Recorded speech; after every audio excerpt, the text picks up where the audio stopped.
السلام علیکم ورحمۃ اللہ وبرکاتہ۔ دوستو، آج ایک ایسے عنوان کے سلسلے میں ایک چھوٹا سا واقعہ آپ کی خدمت میں پیش کرنا چاہتا ہوں کہ جس کے بارے میں ہم لوگ فکر مند ہیں اور اس میں مبتلا بھی ہیں، وہ ہے غیبت۔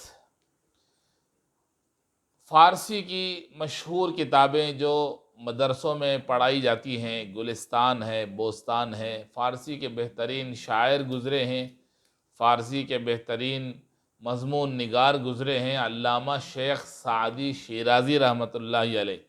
علماء اور طلباء تو جانتے ہی ہیں، عوام کے درمیان میں بھی فارسی کے اشعار بہت مشہور ہیں علامہ شیخ سعدی رحمۃ اللہ علیہ کے۔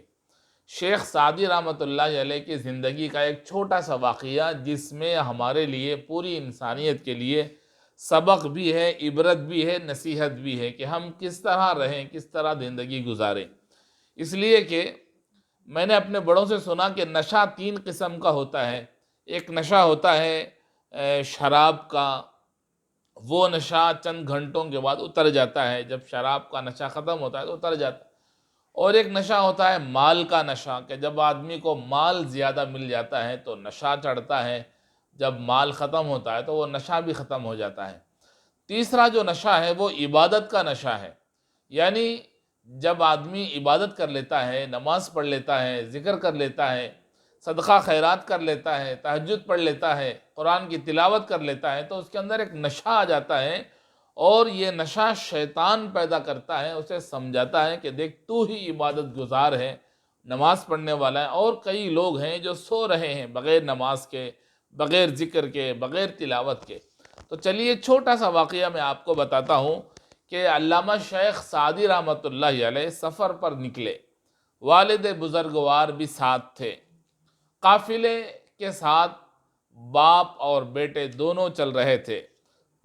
رات میں ایک جگہ قافلے نے قیام کیا اور لوگوں کے ساتھ شیخ سعدی اور ان کے والد بھی اتر گئے۔ رات سونے کے لیے بھی ہے اور عبادت کے لیے بھی۔ پوری رات تو آنکھوں میں کاٹ کر عبادت میں رہنے کا حکم نہیں ہے، لیکن راتوں کو اٹھ کر عبادت کرنے میں بہت مزے ہیں۔ اللہ کے بندے سوتے بھی ہیں اور عبادت بھی کرتے ہیں۔ نیند سے بدن کو آرام ملتا ہے اور عبادت سے روح کو آرام ملتا ہے۔ نہ ہم کو دنیا سے کٹ جانے کا حکم ہے، نہ دنیا میں کھو جانے کا حکم ہے۔ بس اتنی سی بات یاد رہے تو بہت سی برائیوں سے ہمارا دامن خود اپنے آپ ہی بچ جاتا ہے۔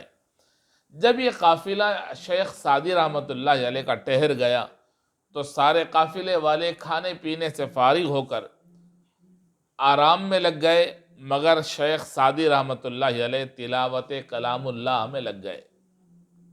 قرآن یقیناً عمل کے لیے اتارا گیا۔ عمل کی ایک صورت یہ بھی ہے کہ قرآن پڑھا جائے۔ قرآن کے الفاظ پڑھنے اور دہرانے میں جو لذت ملتی ہے اور ثواب تو ہے ہی، لیکن بات اس وقت پوری ہوتی ہے جب ہم قرآن کو سمجھ کر پڑھیں۔ شیخ سعدی رحمۃ اللہ علیہ عربی زبان جانتے تھے اور خوب جانتے تھے۔ قرآن میں ایک جگہ اللہ تعالیٰ نے فرمایا کہ بے شک ہم نے قرآن کو سلیس اور عمدہ عربی زبان میں اتارا ہے تاکہ تم اسے سمجھو۔ ایک اور جگہ ارشاد ہوا کہ کیا تم قرآن پر غور نہیں کرتے؟ مطلب ہے غور کرو، پڑھو اور سوچتے جاؤ۔ اگر ایک بار بھی ہم نے زندگی میں ناظرہ قرآن نہیں پڑھا تو اللہ تعالیٰ کے پاس ہماری پوچھ ہوگی، اور سخت پوچھ ہوگی۔ یہ والدین کی ذمہ داری ہے کہ اپنے بچوں کو ترجمے کے ساتھ قرآن پڑھوائیں، اور مسلمان بچوں کی خود بھی ذمہ داری بنتی ہے کہ اس بنیادی اہمیت کو سمجھیں۔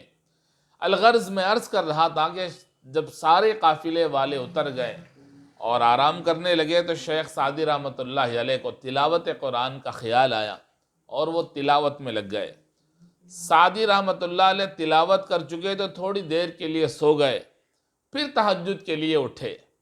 اس لیے کہ تہجد کے لیے بہتر یہ ہے کہ آدمی ایک نیند لے کر اٹھے۔ سعدی رحمۃ اللہ علیہ نے وضو کیا، نماز پڑھی تو دیکھا کہ قافلے والے مزے سے پاؤں پھیلائے سو رہے ہیں۔ انہیں اس بات کا بڑا افسوس ہوا۔ شیخ سعدی نے اپنے والد سے کہا کہ آپ دیکھتے ہیں کہ یہ لوگ کیسے بے خبر سو رہے ہیں۔ ان کے والد نے پوچھا کہ کیا مطلب ہے تمہارا یہ کہنے کا؟ شیخ سعدی رحمۃ اللہ علیہ نے فرمایا کہ انہیں اتنی توفیق نہیں ہوئی کہ اٹھ کر 2 رکعت نماز ادا کریں۔ تو شیخ سعدی کے والد نے جو جواب دیا، جو نصیحت کی، وہ نصیحت ہم سب کو سمجھنے، سننے کے، عمل کرنے کے قابل ہے۔ ان کے والد نے کہا کہ میرے لال، تم بھی سو جاتے تو اچھا تھا، یہ کیا کہ قرآن اور نماز پڑھ کے تم بھی دوسروں کی برائی کر رہے ہو، یہ تو غیبت ہے، اور غیبت کا کرنا اور سننا دونوں حرام ہیں۔ اس لیے کتابوں میں لکھا ہے کہ آدمی بھی ایک ایسا تماشا کرتا ہے کہ ذرا کوئی اچھا کام اس سے ہو گیا تو اترانے لگتا ہے، اپنی شان جتانے لگتا ہے کہ میں نے وہ کر دیا، میں نے یہ کر دیا۔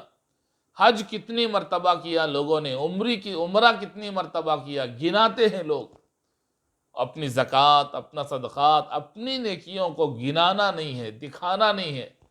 جیسے بڑوں نے کہا کہ نیکی کر دریا میں ڈال، یہ کیوں کہتے ہیں؟ اس لیے کہتے ہیں کہ کوئی چیز دریا میں ڈالو تو دریا کی گہرائی میں چلا جاتا ہے، نظر نہیں آتا ہے، پھر تلاش کر کے اٹھا نہیں سکتے، کہ چھپاؤ نیکی کو، اپنے تلاوت کو چھپاؤ، قرآن کو چھپاؤ، قرآن کی تلاوت کو چھپاؤ، نیکیوں کو چھپاؤ۔